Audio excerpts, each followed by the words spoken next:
থেকে ঝামেলা ভাবলাম যে নিজের বাড়ির কথা কাউকে শোনাবো না, লেকিন মজবুরিতে শোনাতে হচ্ছে। আমার বউ 7 বছর বিয়েকে হয়ে গেল, 3 মাসও বাড়িতে থাকে। আমি ওর বাপকে ফোন লাগাচ্ছি, আপনি জিজ্ঞাসা করেন ওর বেটি বাড়ি পৌঁছালো কি পৌঁছালো। আর বাপকে জিজ্ঞাসা করেন ভাত খাওয়াবে কি খাওয়াবে না। আলতানাবে আলতানাবে হাগানাবে মুতানাবে উঠানাবে সুতানাবে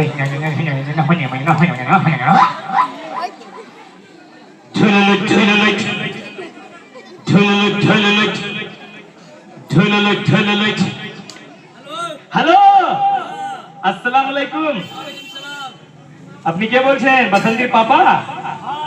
ও, আমি আপনার বেটির নৌকির নৌকর বলছি। নৌকর না নৌকর, ওই নৌকর কোনটা? আরে আপনার দামাজি বলছি। ওইটা। আচ্ছা, বলছিলাম যে আপনার বেটি আমার সঙ্গে ঝগড়া করে বাড়ি ছেড়ে চলে গেছে। আর কি বলবো আপনাকে, আপনি তো ফোন করে আর জিজ্ঞাসা করবেন না যে আমার বেটির খবর কিভাবে আছে।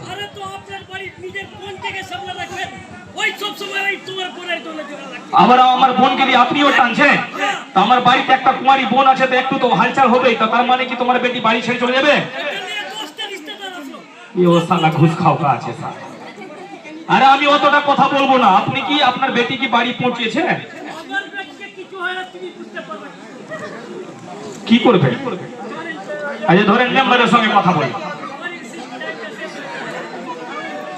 আপনি কি বাড়ি কি করছেন? হ্যালো, আপনার বাড়ি কি করছেন? মেম্বার আমি গ্রামের মেম্বার। হ্যাঁ, আপনার বেটি ঝগড়া করেছে।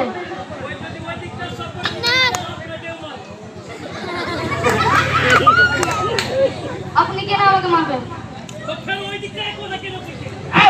কথা বলবে না, আমাদের গ্রাম সমাজের মেম্বার আছে তো। আপনি যদি আমার কথা শুনুন, আপনি যদি আপনি নিজের বেটিকে ভাত খাওয়াবেন, তাহলে 4টা লোককে নিয়ে আসবেন, ওখানকার মেম্বারকে নিয়ে আসবেন, বসে আলোচনা করবো, তারপর তোমার বেটিকে ভাত খাওয়াবো। ও তো আমার কাছে টাইমে রাখছি ফোন। মেম্বার সাহেব বসে থাকুন।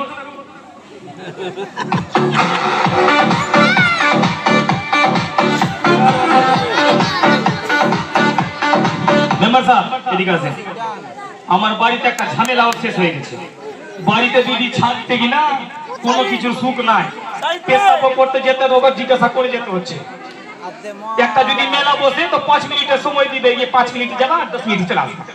আজকে বাড়িতে কেউ নাই, চলো আজকে মেলা ঘুরে যাবো, দুজনে মেলা ঘুরতে যাবো, চলো। বাপরে বাড়ি ফাঁকা।